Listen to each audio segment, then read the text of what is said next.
Assalamualaikum warahmatullahi wabarakatuh. A'udzu billahi minasyaitonir rajim. Bismillahirrahmanirrahim. Innal hamdalillah nasta'inuhu wa nastaghfiruhu wa nu'minu bihi wa natawakkalu alayh. Wa na'udzu billahi min shururi anfusina wa min sayyiati a'malina. May yahdihillahu fala mudilla lahu wa may yudlilhu fala hadiya lahu. أشهد أن لا إله إلا الله وحده لا شريك له وأشهد أن محمدا عبده ورسوله اللهم صل على سيدنا محمد وعلى آله وصحبه أجمعين بارك وسلم أما بعد بسم الله الرحمن الرحيم والعصر إن الإنسان لفي خسر إلا الذين آمنوا وعملوا الصالحات وتواصوا بالحق وتواصوا بالصبر صدق الله العظيم وقال رسول الله صلى الله عليه وسلم من سلك طريقا يلتمس فيه علما سهل الله له به طريقا إلى الجنة أو كما قال رسول الله عليه وسلم. Alhamdulillah, syukur kita kepada Allah Ta'ala kerana masih lagi diberi kesempatan untuk kita luangkan, untuk kita mengikuti kuliah kita secara online. InsyaAllah malam ni kitab hadis 40 Imam Nawawi, dan kita mulakan dengan bacaan umum kita Al-Fatihah. Bismillahirrahmanirrahim.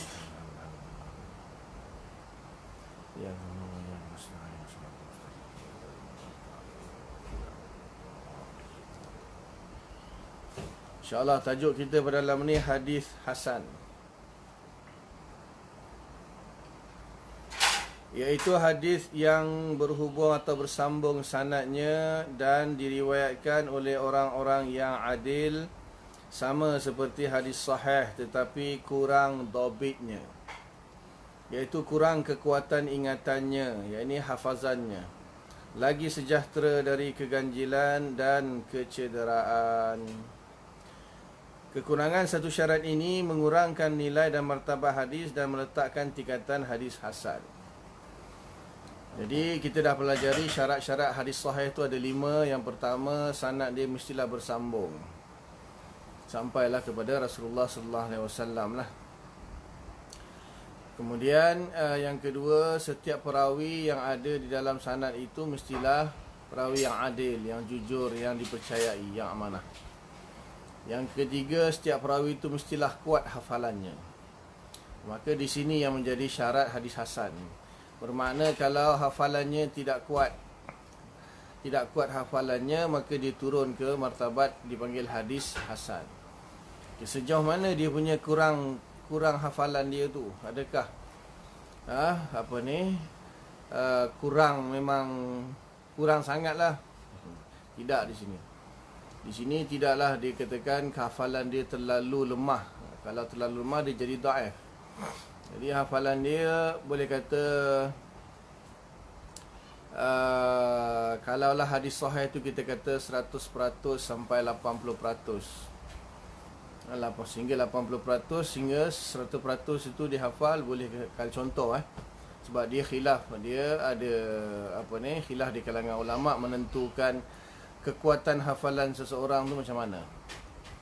Contohnya kalau dikatakan hadis sahih itu hafalan dia 80% hingga 100%. Maknanya apabila dia meriwayatkan hadis, maknanya antara 80 hingga 100% pasti dia ingat. So kalau bawah daripada 80 sampai 70 atau sampai 60, kata hadis hasan. Kalau bawah lagi daripada tu 60 ke bawah misalnya, boleh jadi hadis dhaif. Cuma di sini ulama berbezalah. Ada yang agak ada yang agak ketat sikit dia punya syarat dia. Kita 80% tak boleh, 90%. 90 hingga 100% baru kalau hafalan baru dikatakan kuat, baru sahih. Kalau bawah 90 sampai 80 kata hasan. 80 ke bawah dah dhaif dah. Mungkin ada ulama macam tu. Mungkin. Benda ni benda subjektif lah. Ijtihad ulama. Jadi contohnya kalau dia minta perawi itu meriwayatkan 40 hadis. So 40 hadis tu selamba je diriwayatkan tanpa salah, 100% betul lah. Itu kuat ingatan lah tu. Ataupun bolehlah ada dalam 40 hadis tu, dalam 4 hadis dia kantoi sikit lah. Dia mungkin tapi baru 4 hadis je, okey lagi lah, boleh kata sahih. Maksudnya hafalan dia kuat, masih kuat lagi lah. 4 hadis je yang dia terlupa. Tapi kalau sampai 10 hadis dia terlupa, itu mungkin hadis hasan. Boleh turun ke hadis hasan.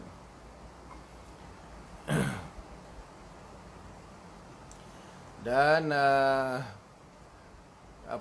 bawah daripada tu lagi akan pergi kepada hadis dhaif. So syarat yang ketiga ni saja yang menjadi ikan hadis itu turun ke darjat hadis hasan, iaitu kurang sikit hafalannya. Hafalannya kurang kuat sikit. Kalau kurang banyak jadi dhaif lah. Kemudian syarat keempat, kelima sama je lah, tidak syaz dan tidak ada illah yang mencacatkan. Hadis hasan boleh dijadikan hujjah dalam menetapkan sesuatu hukum. Misal hadis hasan ialah seperti misal hadis sahih yang lalu, iaitu hadis laula an asyqa ala ummati la amartuhum bisiwak inda kulli solah. Kalaulah tidak menyusahkan umatku, aku akan perintahkan mereka untuk bersiwak, bersugi setiap kali solat. Hadis ini adalah sahih menurut riwayat Bukhari dari jalan sanad A'raj dari Abu Hurairah. Dan hadis ini juga dikatakan hadis hasan menurut riwayat Tirmizi dari jalan sanad Muhammad bin Amru dari Abi Salamah dari Abu Hurairah radhiyallahu ta'ala anhu. Adapun sebab hadis ini menjadi hadis hasan kerana menurut riwayat Tirmizi bahawa Muhammad bin Amru, salah seorang daripada sanadnya, tidak mempunyai kekuatan ingatan yang diperlukan dengan syarat hadis sahih. Jadi di sini nampak satu hadis sahih, hadis yang sama diriwayatkan oleh jalur yang sahih, sanad yang semuanya sahih, maksudnya 5 syarat itu terpenuhilah, semua perawi-perawinya adil dan dhabit. Tetapi hadis yang sama juga ada jalur yang lain yang nilai dia hasan. Ada nilai dia hasan. So tak ada masalah dari sini. Di sini tidak ada masalah pasal apa? Dengan jalur Imam Bukhari maka dia sahih. Jalur Imam Tirmizi, sanad Imam Tirmizi dia hasan. So tak ada masalah lah kalau dalam contoh sebegini yang dibagi, tak ada masalah, tak ada masalah. Dia yang ada bermasalah nanti sekiranya jalur yang sahih itu ada sikit beza dengan jalur yang hasan. Contohlah ni, saya bagi contohkan hadis ni, laula an asyqa ala ummati la amartuhum bisiwa inda kulli salatin. Ini jelas sama-sama matan dia. Contoh katakanlah hadis yang sahih kata inda kulli salatin di sini. Tiba-tiba ada satu hadis inda kulli wudu'in. Inda kulli wudu'in. Iaitu aku akan suruh umatku, kalau tak menyusahkan dia, aku akan suruh umatku bersugi atau bersiwak ketika setiap kali wudu. Misalnya lah, ada perbezaan lafaz di situ. Yang sahih ni kata hadis yang sahih ni kata setiap kali nak solat. Hadis yang hasan ni pula kata setiap kali nak wudu. Contohlah, contoh. Di sini baru nanti akan ada isu lah di sini. So ada mungkin setengah ulama mengatakan, oh hadis sahih mengatakan setiap kali solat, maka hadis ni hasan, kita tak pakailah. Pasal apa? Hadis sahih kata setiap kali semayang. Itu sebagai ulama buat macam tu. Sebagian ulama pula kata macam mazhab Syafi'i, kita ambil dua-dua. Maknanya oleh kerana hadis hasan ni masih boleh dipakai untuk berhujjah, maka kita kata tak kisahlah. Sebab apa? Kita hukumkan setiap kali solat pun sunat, setiap kali wuduk pun sunat. Diamalkan ke kedua-dua hadis. Kedua-dua hadis, sebab dia tak bercanggah. Pasal apa? Sugi itu boleh dilakukan ketika nak solat pun boleh, nak dilakukan ketika berwuduk pun boleh. Tak ada bertentangan di situ. Kecuali kalau dia kata dilarang bersugi setiap kali solat. Itu bercanggah lah. Satu hadis kata aku akan suruh umatku bersugi pada setiap kali solat. Satu lagi kata aku melarang umatku. Contoh je lah, contoh. Aku melarang umatku bersugi setiap kali solat. Itu bercanggah lah. Kalau macam tu, kalaulah tengoklah mana yang lebih sahih. Kalau sahih, dia ambil yang sahih. Kalau yang menyuruh sahih, dia ambil yang suruh. Kalau yang melarang tu lebih sahih, maka yang melarang tu dia ambil. sebab ditengokkan kepada sanad. Atau para ulama ada kaedah lain lah untuk mentarjihkan antara kedua-dua hadis. Contoh yang lain macam bacaan tahiyat, kan, ada hadis yang sahih, ada banyak hadis yang sahih tapi ada yang hasan. So di sini ada setengah ulama, okey, kerana tahiyat tu Nabi baca ada berbeza-beza sikit, bermacam-macam versi lah, maka ada yang memilih hadis yang paling sahih. Ada hadis yang paling sahih dipilih sebagai bacaan tahiyat. Contohlah ni.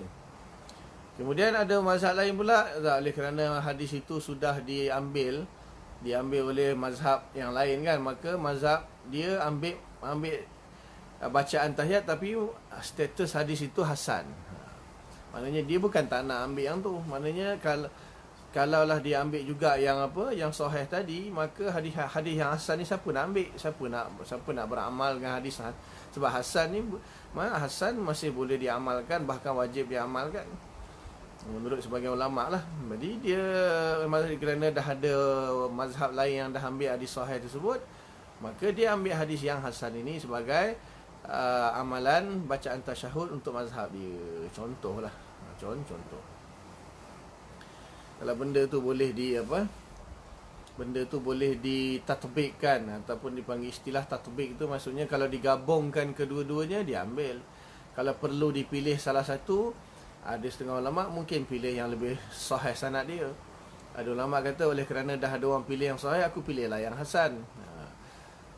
Itu dia punya inilah consequence dia lah daripada status hadis tersebut. Jadi apa yang akan terjadi dengan hadis itu sekiranya ada yang hasan, ada yang sahih. Kalau ada hasan, dua-dua boleh berhujah. Sebab hasan pun makbul, sahih pun makbul.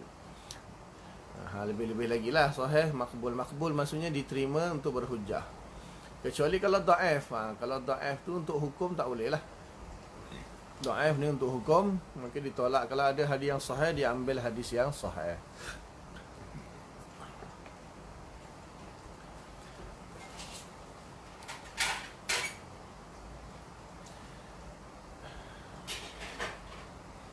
Sebab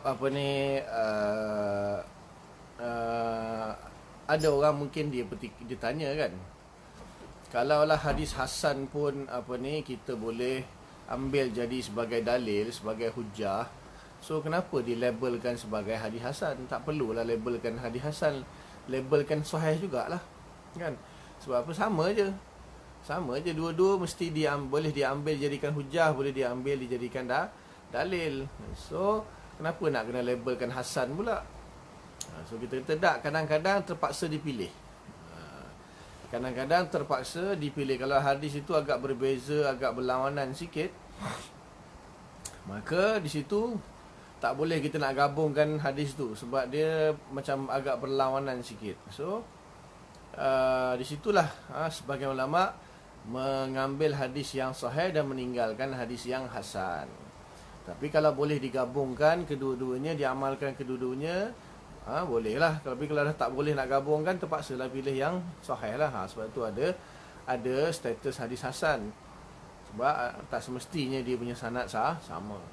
Kalau sanad mungkin matan dia sama, tapi sanad dia berlainan, tak ada masalah kalau matannya sama. Tapi kalau matannya berlainan, itu perlu ditengok pada sanad dia lah. Dan tentulah yang sahih lebih diutamakan daripada yang hasan. Tapi tak semestinya.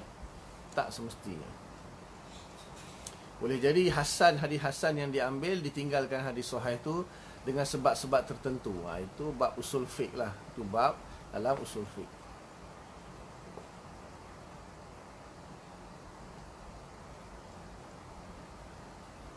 Lagi misal hadis hasan ialah zakatul janin, zakatu ummihi. Sembelihan anak binatang dalam perut ibunya ialah sembelihan ibunya. Ini bukan zakat, perkataan sama tapi makna dia sembelihan. Zakatul janin, zakatu ummihi. Sembelihan anak binatang dalam perut adalah sembelihan ibunya. Hadis ini diriwayatkan oleh beberapa imam hadis, dan kalau dilihat dari sanad Imam Tirmizi rahimahullah, nyatalah bahawa di antara beberapa orang sanadnya ada seorang, di antara beberapa orang sanadnya, maksudnya ada beberapa perawi di dalam sanad itulah. Ada seorang yang bernama Mujalid. Ia seorang yang lemah. Begitu pula kalau dilihat dari sanad Imam Hakim dalam kitabnya Al-Mustadrak, maka teranglah bahawa di antara beberapa orang sanadnya, maksudnya perawi, ada seorang yang bernama Abu Laili. Ia seorang ulama fiqh dan qadi. Hadis tersebut dengan sendirinya telah menjadi hadis hasan. Jadi contohlah dia bagi di sini, zakatul janin, zakatu ummihi. Apa maksud hadis dia tu? Ini contohlah dia bagi hadis. Maksud hadis dia tu, kalaulah kambing itu atau lembu tu misalnya dia mengandung. Dia mengandung, ketika dia disembelih, kandungan masih ada dalam perut. Maka bila kita sembelih ibu dia, maka nanti bila ibu dia mati, anak yang dalam perut tu kalau dah mati, kira tak payah sembelih lah. Maksudnya ketika ibu dia disembelih mati, anak dalam perut pun mati kan. Maka bila lapah daging dia, dikeluarkan anak daripada perut daripada rahim tu lah, lembu ibu dia tu yang dah mati, anak pun dia dah mati, maka tak payah sembelih lagi. Tetapi kalau bila kita dah sembelih ibu dia, anak dia hidup lagi, kita belah perut, belah rahim ibu dia, anak dia keluar hidup lagi, kena sembelih lah. Tapi kalau anak dia memang dah mati, tak apa, boleh makan. Maksudnya kita anggaplah sembelihan anak dia itu sebagai sembelihan ibu itu sebagai sembelihan anak dia. So tak perlu, dah mati nak sembelih buat apa lagi. Dan benda tu bukan bangkai lah, memang boleh makan. Itu maksud hadis lah. Bukan nak bahas hadis ini. Ini contoh hadis yang martabat dia hadis hasan. So ada dua lah di sini. Ada satu riwayat Imam Tirmizi, kemudian riwayat Imam Hakim. Dalam riwayat Imam Tirmizi, dalam sanad dia ada seorang namanya Mujalid, dia lemah sikit hafalan dia. Dalam riwayat Imam Hakim pula ada seorang perawi namanya Abu Laili, dia pun lemah sikit hafalan dia. Maka kedua-duanya hadis tu dihukumi hasan. Faham Ini nak mengenal hadis sajalah. Biasanya kalau dengar hadis hasan tu hadis apa? Hadis hasan tu adalah hadis yang sama dengan hadis sahih, cuma kekurangannya dari syarat perawinya, hafalannya sedikit ada lemah. Maksudnya hafalan dia kurang sedikit berbanding dengan hafalan perawi-perawi hadis sahih. Selesai hadis hasan. Okey, kemudian tajuk seterusnya yang sebelah dia adalah, saya dah snap hantar kat Haji Nazli tu, dia share kat grup kot. Istilah yang dipakai untuk martabat hadis-hadis sahih. Okay, sekarang ni bila kita kata hadis itu sahih ataupun hadis itu hasan jugalah, tapi di sini dia fokus kepada sahih. Okey, hadis sahih, adakah hadis sahih tu banyak kan? Hadis sahih tu memang banyak lah, bukan satu. Jadi tahap sahih tu ada banyak ke? Ada satu tahap saja. So tahap sahih pun ada macam-macam tahap. Dilihat dari secara umum, hadis tu sahih, hasan, dhaif.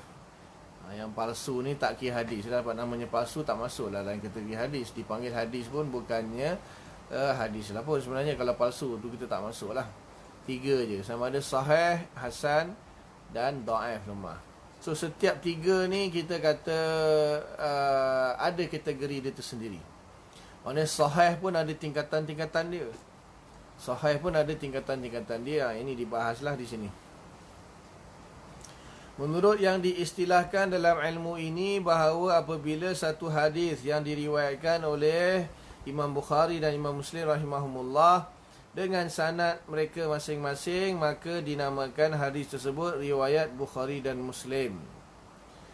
Dan apabila hadis yang satu ini diriwayatkan oleh Bukhari dan Muslim dengan sanad yang satu yang bersamaan qaul dan matannya dan sanadnya, maka hadis itu dinamakan hadis muttafaqun alaihi. Artinya yang disetujui kedua atasnya. Maknanya ada satu hadis matan yang sama diriwayatkan oleh Imam Bukhari dan diriwayatkan juga oleh Imam Muslim. Maka biasa kita akan dengar di hujung tu dia kata muttafaqun alaih. Muttafaqun alaih itu maksudnya sebenarnya dia punya perkataan yang panjang dia, hadzal hadis muttafaqun ala sahihihi. Hadis ini disepakati oleh Imam Bukhari dan Muslim akan kesahihannya. Itu maksud dia lah muttafaqun alaih. Disepakati oleh Imam Bukhari dan Muslim akan kesahihannya. Cuma di sini dia kata tadi kan, dia kata di sini dengan sanad yang satu yang bersamaan qaul dan matan dan sanadnya. Maknanya dia kata sanad pun sama. Dia tak semestinya di sini. Di sini ada khilaf di kalangan ulama. Maknanya ada juga sanad yang berbeza tetapi matan yang sama lah. Matan yang sama tetapi sanad yang berbeza. Daripada Nabi kepada Imam Bukhari sanad lain, daripada Nabi kepada Imam Muslim sanad lain, tetapi matan yang sama, ataupun sahabat yang sama atau sahabat yang berbeza. Boleh jadi juga. Itu pun muttafaqun alaih juga sebenarnya. Di sini dia tak, pembahasan panjang sebenarnya kalau ilmu mustalah hadis ni. Ini dia beritahu antara beberapa pendapat lah. Tapi sebenarnya ada yang lebih kuat daripada muttafaqun alaih sebenarnya. Iaitu yang pertama dipanggil hadis mutawatir. Kita dah belajar dah sebelum ni hadis mutawatir. Hadis mutawatir itu lebih kuat daripada Bukhari Muslim. Sebab di sini bukanlah kita nak cerita pasal hadis paling kuat. Kita nak cerita pasal sahih itu. Sahih itu ada beberapa tahap. Jadi kalau mutawatir itu, walaupun katalah dhaif semua sanadnya, tapi yang meriwayatkannya ada 40 sanad, 100 sanad. Itu walaupun dhaif tapi jadi lebih kuat lagi daripada muttafaqun alaih sahih Bukhari Muslim. Itu hadis mutawatir, itu lain. Itu lain dia punya pembahasan dia, kekuatan hujjah, kekuatan sesebuah hadis itulah ataupun periwayatan itu, riwayat mutawatir. Kalau hadis ini sahih Bukhari Muslim, belum tentu dia mutawatir. Kalau dia tak sampai tahap mutawatir, maka dia tak boleh lawan mutawatir lah. Masih di bawah mutawatir. Cuma itu pembahasan lain lah. Di sini dia nak fokus kepada pembahasan sahih sahaja. Kalau sahih tu ada beberapa kategori. So dia berkata muttafaqun alaih Bukhari Muslim. Sebenarnya ada lagi yang lebih dari segi sahih sahaja. Bukan saja muttafaqun alaih ala Bukhari Muslim. Boleh jadi muttafaqun alaih ala Imam Sittah. Bukan saja Bukhari Muslim yang kata sahih, bahkan Imam Tirmizi, Imam Abu Daud, Imam Ibn Majah, Imam Nasa'i, imam-imam yang lain pun kata sahih.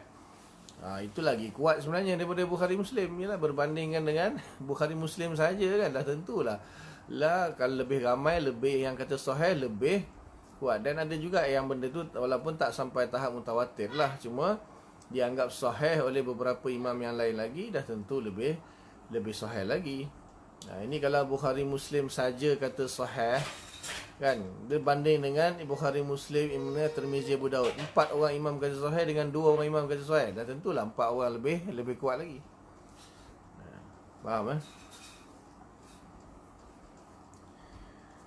Hadis seperti ini, iaitu yang disetujui kedua atasnya, muttafaqun alaih lah, adalah setinggi martabat hadis yang diutamakan dan didahulukan waktu mengambil dalil satu-satu hukum daripada yang lain. Ini dia katalah, tapi sebenarnya ada lagi yang lebih tinggi, iaitu yang saya cakap tadi lah, iaitu disepakati oleh bahkan bukannya Bukhari Muslim, imam-imam lain lagi pun kata sahih dengan sanad dia. Itu lagi kuat lah sebenarnya, lagi kuat daripada Bukhari Muslim sahaja.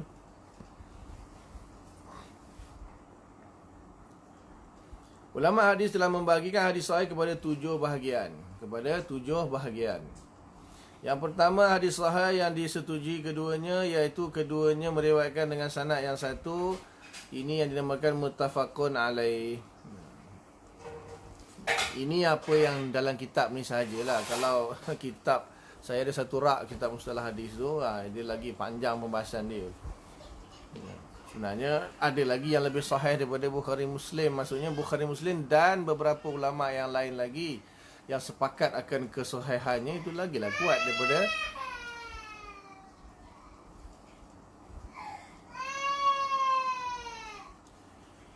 kenapalah aku nak kuliah nangis. Bila aku tak kuliah tak nangis pun. Tutup pintu, tutup pintu. Sekejap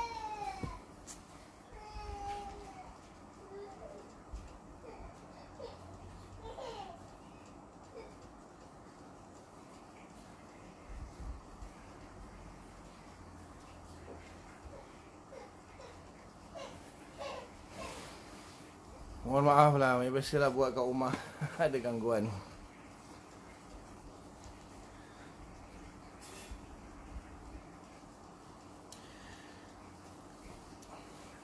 So yang pertama di sini dia kata yang disepakati oleh Imam Bukhari dan Muslim dengan satu sanad dinamakan muttafaqun alaih, itu darjat sahih paling tinggi lah. Yang kedua, hadis sahih yang diriwayatkan oleh Imam Bukhari sendiri. Maknanya Imam Bukhari sahajalah yang meriwayatkan hadis tersebut. Dia seorang je meriwayatkan hadis tu dan dia kata sahih, maka itu yang di bawah sepakat Bukhari Muslim. Yang kedua.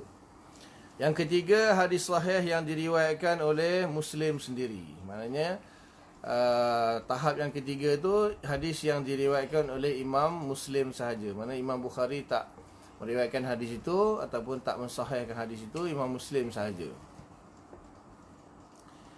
Yang keempat, hadis sahih yang diriwayatkan oleh ulama hadis selain keduanya dengan sanad sepakat antara keduanya.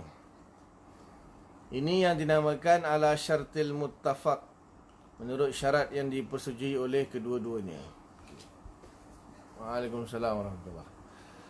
Okey, di sini ada hadis yang sahih tetapi Imam Bukhari tak meriwayatkannya. Bukan tak meriwayatkannya sebenarnya. Panjang pembahasan ni sebenarnya. Imam Bukhari ni dia begitu juga Imam Muslim lah. Kalau khusus Imam Bukhari ni, dia dalam muqaddimah kitab Sahih Bukhari dia. Muqaddimah kitab Sahih Bukhari dia kata apa? Dia kata aku hafal 100,000 hadis sahih bersama sanad-sanad dia. Dan aku hafal juga 200,000 hadis yang tidak sahih. Okey, jadi jumlah dia 300,000 lah dia hafal dengan sanad-sanad dia. Tapi dia kata apa yang aku masukkan dalam kitab ini yang jumlah dia dalam 7,500 lebih je. 7,500 lebih kalau tak silap saya lah. 7,000 lebih lah. Tak ingat exactly figure dia, 7,000 lebih. 75 ke 7, tak ingat lah. Jadi 7,000 je, 7,000 lebih. Itu pun yang berulang-ulang, tapi dengan sanad yang berbeza lah. Maksudnya kalau tengok kepada matan, sama je makna hadis dia, bunyi hadis dia, tapi sanad yang berlainan. Kalau yang tak dikira sanad yang berlainan, kira matan saja 4,000 je. 4,000 hadis. Jadi 7,000 berbanding dengan 100,000. Bayangkan 7,000 berbandingkan dengan 100,000.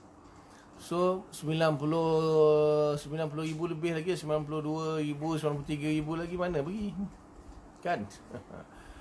Jadi sebenarnya ada hadis tu, cuma Imam Bukhari tak masukkan dalam kitab dia. Yang dimasukkan muttafaqun alaih itu mana hadis tu ada dalam kitab Sahih Bukhari, ada dalam kitab Sahih Muslim sahaja.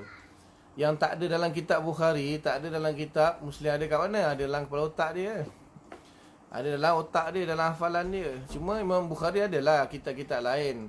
Contohnya kitab Adabul Mufrad, Tarikhul Kabir, Khalqul Af'al Ibad. Adalah beberapa kitab dia yang lain. Dalam tu pun ada hadis-hadis juga yang disebut.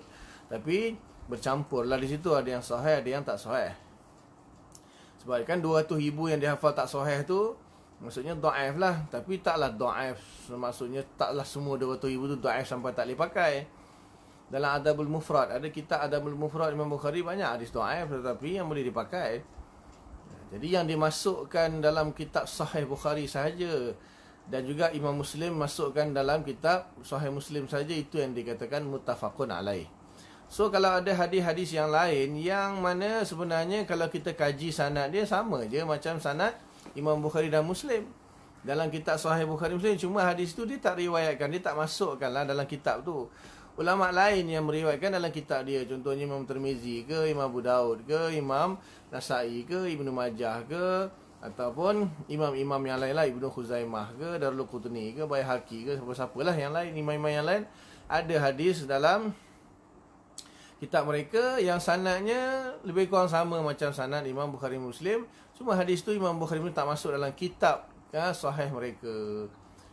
Itu jadi nombor 4. Itu jadi kategori nombor 4. Maksudnya ala syartil Bukhari wal Muslim, dipanggillah istilah dia. Hadis ni sahih menurut syarat-syarat Imam Bukhari dan Muslim. Itu kategori dia. Ini memang payahlah di sini muhaddisin je lah yang tahu. Kalau kita orang awam tak perlu tahu. Tak perlu tahu ni, saya sampaikan je lah. Cuma untuk pengetahuan sajalah, nak diamalkan pun memang tak dapat dah. Yang kelima, hadis sahih yang diriwayatkan oleh ulama hadis dengan sanad Imam Bukhari rahimahullah menurut syarat-syarat yang dipakai oleh Imam Bukhari rahimahullah sendiri dalam kitabnya. Ini yang dinamakan ala syartil Bukhari menurut syarat Imam Bukhari. Okey, yang kelima syarat Bukhari saja. Yang keempat tadi kan syarat Bukhari Muslim. Yang kelima ni syarat Bukhari sahaja. Maknanya sanad itu sanad Imam Bukhari, tetapi dia tak maknanya perawi-perawi yang semartabat dengan perawi-perawi dalam kitab Sahih Bukhari lah. Dan hadis itu tak diriwayatkan oleh Imam Bukhari dalam kitabnya, ulama lain meriwayatkan. Imam Muslim tak ada, Bukhari saja. Maka di sini dia katakan ala syartil Bukhari. Kitab Muwatta ranking berapa ya? Nanti kitab Muwatta ni nanti kita cerita lepas ni. Sekejap habiskan ni dulu. Yang keenam, hadis sahih yang diriwayatkan oleh ulama hadis dengan sanad Imam Muslim rahimahullah dengan atau menurut syarat-syarat yang dipakai oleh Imam Muslim sendiri, yang dimakan ala syartil Muslim, menurut syarat Imam Muslim. Yang keenam Muslim lah, ala syarat Muslim saja. Imam Bukhari tak riwayatkan hadis itu, ataupun perawi-perawinya standard dengan standard Imam Muslim. Yang ketujuh, hadis sahih yang diriwayatkan oleh ulama hadis selain Imam Bukhari Muslim. Dengan memerhatikan bahagian-bahagian ini, tahulah kita bahawa hadis sahih itu bertingkat-tingkat martabatnya dan kedudukannya diutamakan dari yang lainnya. Dan apabila ditemui hadis lain yang bertentangan maksudnya dengan hadis sahih, maka hadis sahih inilah yang didahulukan dan diamalkan. So yang ketujuh ni sahih selain daripada Bukhari Muslim. Bukan Bukhari Muslim saja sahih. Ini kena ingat. Ini ada orang Bukhari Muslim je dia nak, yang lain dia tak nak. Itu jahil lah tu. Orang tak belajar ilmu hadis tu. Dia bukan Bukhari Muslim saja yang sahih. Bahkan yang dalam kitab Sahih Bukhari Muslim saja banyak lagi hadis sahih Imam Bukhari tak masukkan dalam kitab dia. Itu je. Cuma itulah dalam kitab-kitab yang lain lah. Kalau rajin orang mungkin tak pernah, jarang lah. Kalau orang awam kan, kitab Adabul Mufrad tu mungkin agak masyhur sikit. Adabul Mufrad, Tarikhul Kabir, itu lagi lah ustaz-ustaz mungkin tak tahu. Saya adalah kitab Tarikhul Kabir tu 8 jilid. Kemudian ada lagi Khalqul Af'alil Ibad, 1 jilid. Itu tentang masalah akidah sikit lah. Jadi Imam Bukhari ada banyak lagi kitab-kitab. Tarikhul Saghir, Tarikhul Awsat, ada banyak kitab dia. Cuma dalam tu tak semua sahih lah, bercampur-campur. Yang dia buat hadis sahih ni, kitab Sahih Bukhari tu, apa tujuan Imam Bukhari kita karang kitab Sahih Bukhari tu, ada maksud dia. Apa tujuan Imam Muslim karang kitab Sahih Muslim?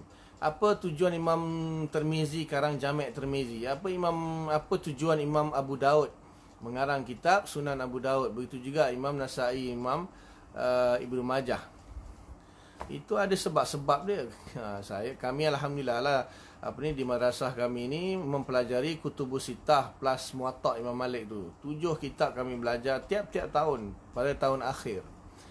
Yang pada pelajar lelaki pada tahun yang ke-8 kami akan belajar Kutubul Sab'ah, maksudnya kitab Bukhari, Muslim, Abu Dawud, Tirmizi, Nasai, Ibn Majah, Muwatta. 7 kitab ni akan dikhatamkan dalam masa setahun. Dibaca dari kulit ke kulit. Cuma yang diterangkan, yang dijelaskan hadis itu dipilih bab-bab menurut kitab dan dibahagi-bahagikan di kalangan ustaz lah yang mengajar. Ada yang mengajar kitabul iman, ada yang mensyarahkan kitabul iman, ada yang mensyarahkan kitabul tahara, ada yang mensyarahkan kitabul ibadah, ada yang mensyarahkan kitabul munakahat, ada yang mensyarahkan kitab muamalat, ada yang mensyarahkan kitabul adab dan sebagainya lah. So maknanya hadis-hadis ni yang diriwayatkan ni, yang dimasukkan oleh para ulama dalam kitab ni, bukan bermakna itu saja yang sahih. Banyak lagi hadis-hadis yang lain. Kalau kat rumah saya ni, alhamdulillah hampir semua, saya tak kata semua lah, hampir semua kitab hadis yang dicetak saya beli. Kalau tak beli satu persatu, dia ada kompilasi kan. Jadi setengah ulama buat kompilasi. So kadang-kadang saya beli yang kompilasi saja, sebab nak beli satu-satu banyak, terlalu banyak. Tak larat nak beli, duit pun kan. Bukannya ada lebih-lebih duit kuliah saya kumpul tu belilah. Jadi nak beli semua tak larat juga saya beli. Tapi usahalah, usaha juga dapat kumpulkan semua. Setakat ni 70% ada kot. Semua kitab-kitab hadis daripada zaman yang mula-mula sekali dikarang sampailah kepada yang terakhir zaman Imam Baihaqi, dan zaman setelahnya pun yang ulama buat kompilasi pun saya beli jugalah. Kalau boleh nak mengumpulkan semualah kitab hadis yang ada, yang dicetak lah. Yang tak dicetak tu tak tahulah. Jadi banyak sebenarnya hadis-hadis sahih selain daripada Bukhari, Muslim, selain daripada Kutubus Sittah, banyak lagi hadis-hadis sahih. Jadi bukannya sekadar asyik-asyik Bukhari, Muslim Bukhari, Muslim je. Memanglah Bukhari, Muslim tu memang yang utama. Imam Bukhari mengarang kitab hadis sahih, Jami' Sahih dia itu ada sebab. Bukan sekadar nak mengumpulkan hadis sahih semata-mata. Dia ada sebab. Imam Bukhari tak sama tujuan dia dengan Imam Muslim. Masing-masing imam, ke-6 imam yang utama itulah, ke-7 imam ni yang utama ni mengarang kitab, semua lain-lain dia punya maksud dia, tak sama. Imam Bukhari lain maksud dia, Imam Muslim lain maksud dia. Kalau nak detail, datang belajar sini insya-Allah. Okey, tentang kitab Muwatta. Okey, kitab Muwatta ni tidak boleh dirankingkan sebagai kitab hadis sebenarnya. Pasal apa? Di dalam kitab Muwatta itu dia bercampur. Ada hadis Nabi, ada hadis sahabat, fatwa sahabat, qaul sahabat, ijtihad tabi'in, semua ada. Sebab Imam Muwatta ni masih Imam Muwatta karangan Imam Malik lah. Imam Malik dia mengarang kitab Muwatta ni bukan semata-mata mengumpulkan hadis sahaja. Dia seolah-olah kitab dalil lah. Kitab dalil untuk mazhab dia.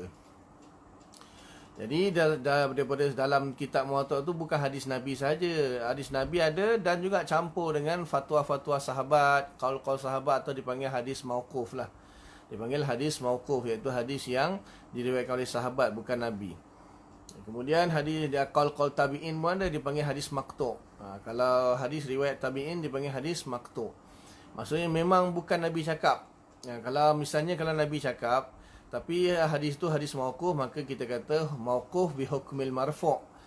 Maksudnya hadis tu walaupun kategori mauquf, iaitu disandarkan kepada sahabat, tetapi dihukumkan sebagai marfu', maksudnya dihukumkan kepada Nabi sallallahu alaihi wasallam, diangkat kepada Nabi sallallahu alaihi wasallam.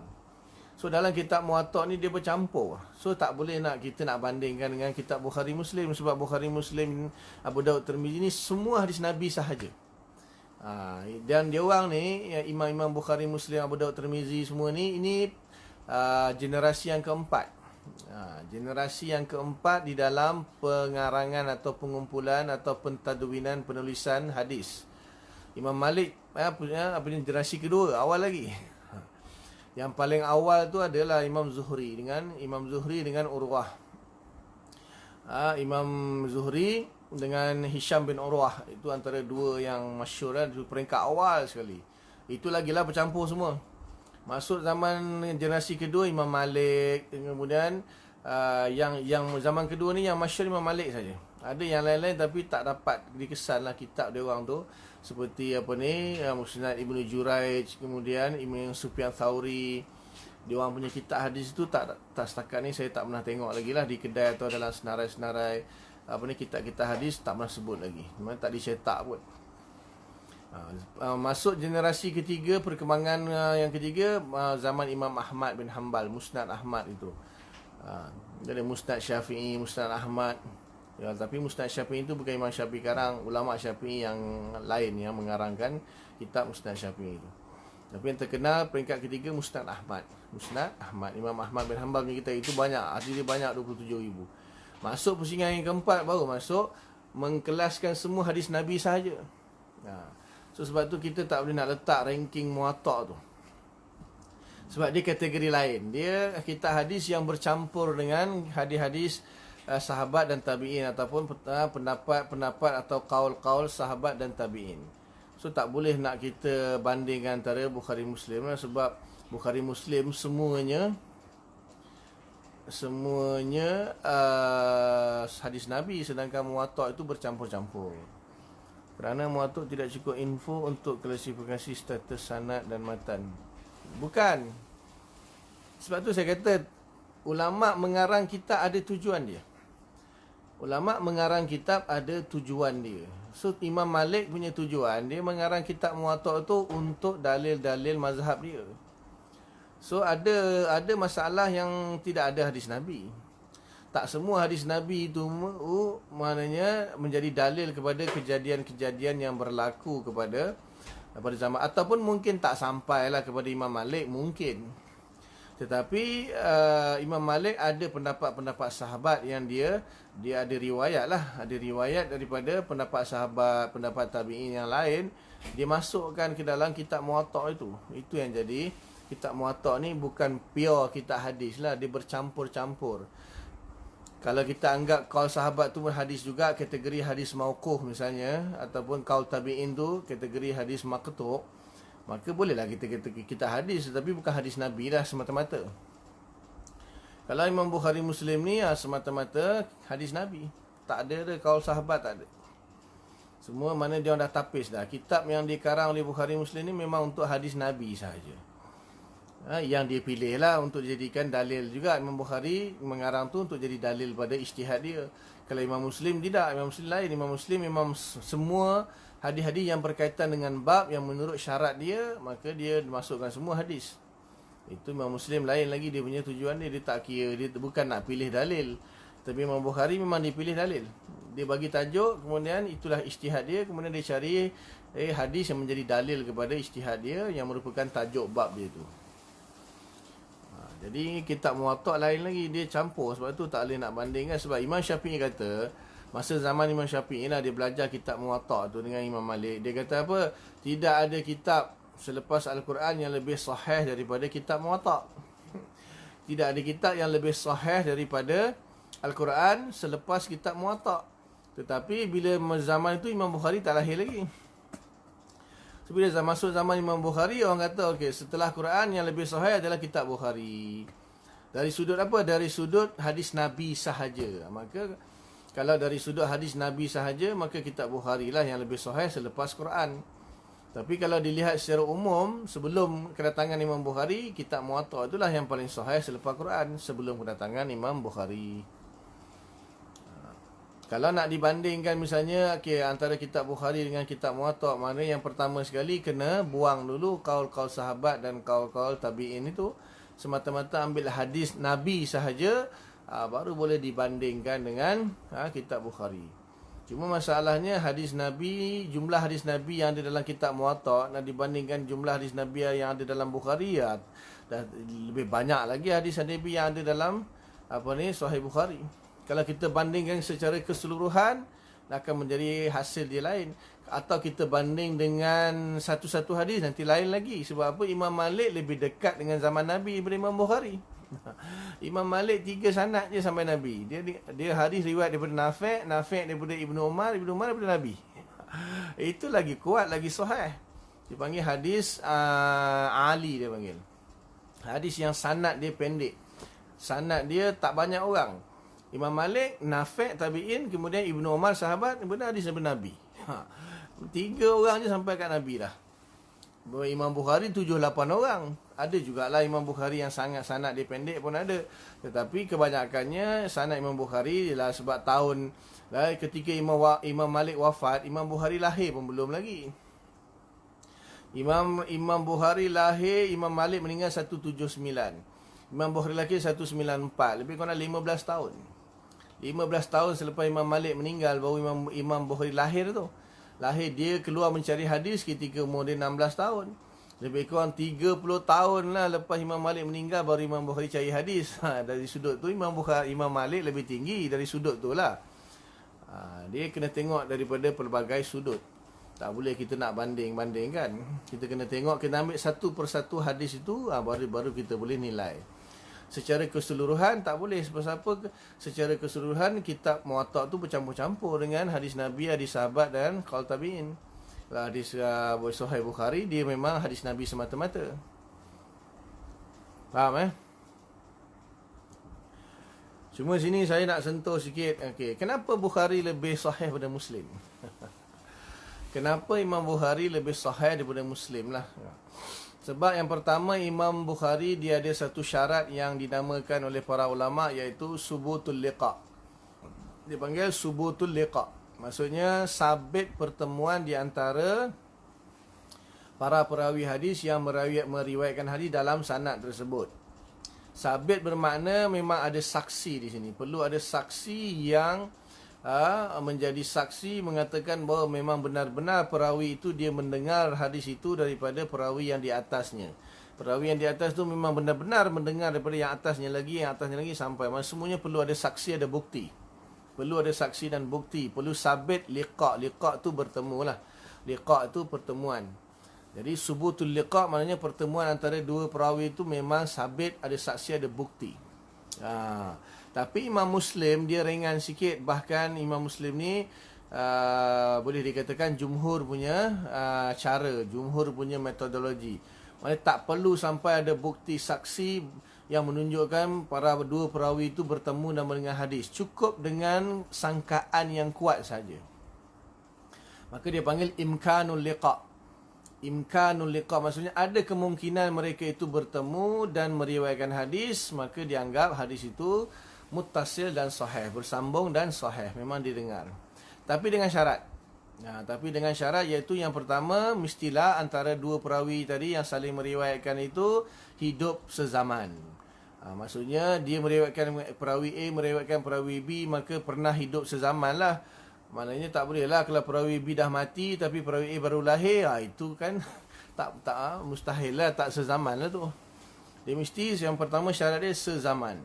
Yang kedua, kedua-dua perawi tadi yang saling meriwayatkan itu, mereka tidak dikategorikan sebagai perawi mudallis, iaitu perawi yang menipu. Dia bukan jenis kategori yang perawi yang menipu ataupun yang banyak membuat kesamaran ataupun banyak buat kekeliruan lah. Mereka ni maknanya perawi yang siqah, dipercayai. Takkanlah dia tipu.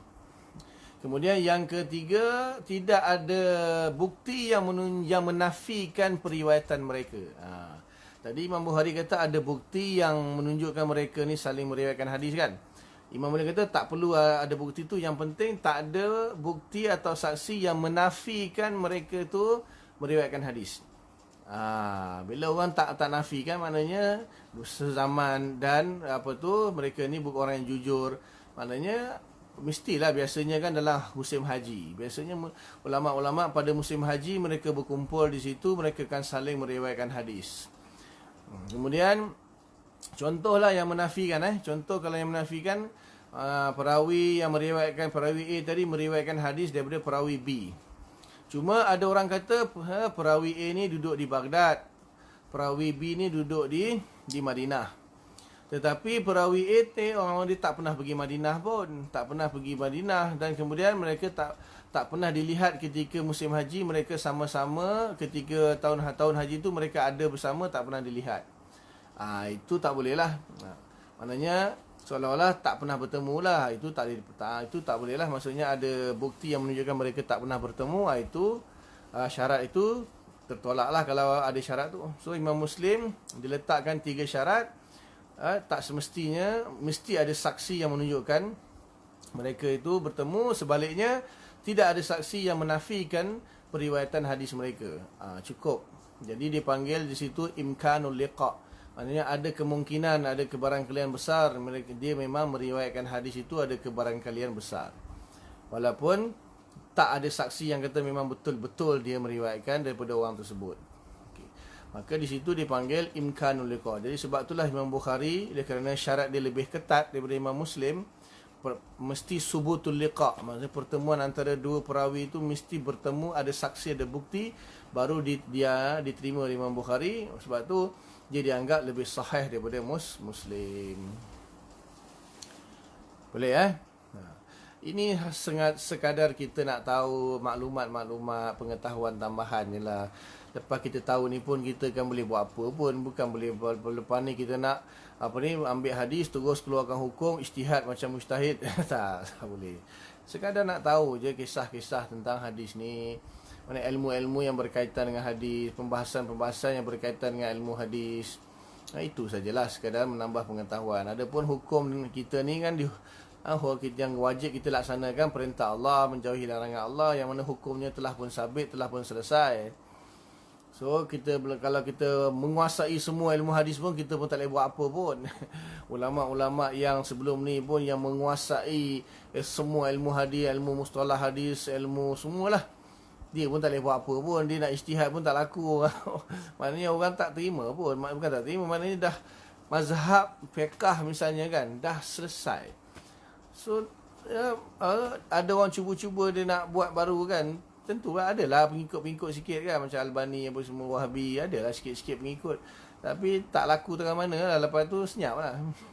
Lepas tu senyap. Tapi 4 mazhab ni sampai sekarang kan orang masih amalkan. Kan ada orang cuba-cuba nak mempertikaikan kunut subuh kononnya, cuba-cuba nak mempertikaikan itu ini, tak laku lah. Adalah pengikut dia juga, tapi tak boleh nak hapuskan. Maknanya bayangkanlah ulama-ulama hadis besar, Imam Nawawi, Ibnu Hajar Asqalani bermazhab Syafi'i. Nak cakap apa? Kan dia orang muhaddis besar, kenapa tak ijtihad, kenapa tak buat mazhab sendiri? Imam Nawawi kenapa tak buat mazhab Nawawi? Dia kan ulama hadis besar, masih ikut mazhab Syafi'i. Imam Ibnu Hajar Asqalani, Amirul Mukminin fil Hadis, masih ikut mazhab Syafi'i. Imam Suyuti masih ikut mazhab Syafi'i. Semua tu ulama-ulama hadis hebat, yang sangat hebat, sehingga zaman sekarang pun tak adalah ulama hadis yang mampu nak menandingi Imam Nawawi, mampu menandingi Ibnu Hajar Asqalani, mampu menandingi ni. Imam Suyuti tak ada. Takkan adanya. Taklah mustahil, cuma tak ada dah pun. Itu tiba-tiba tak nak ikut mazhab. Nak konon-konon nak ijtihad sendirilah. Sudahlah.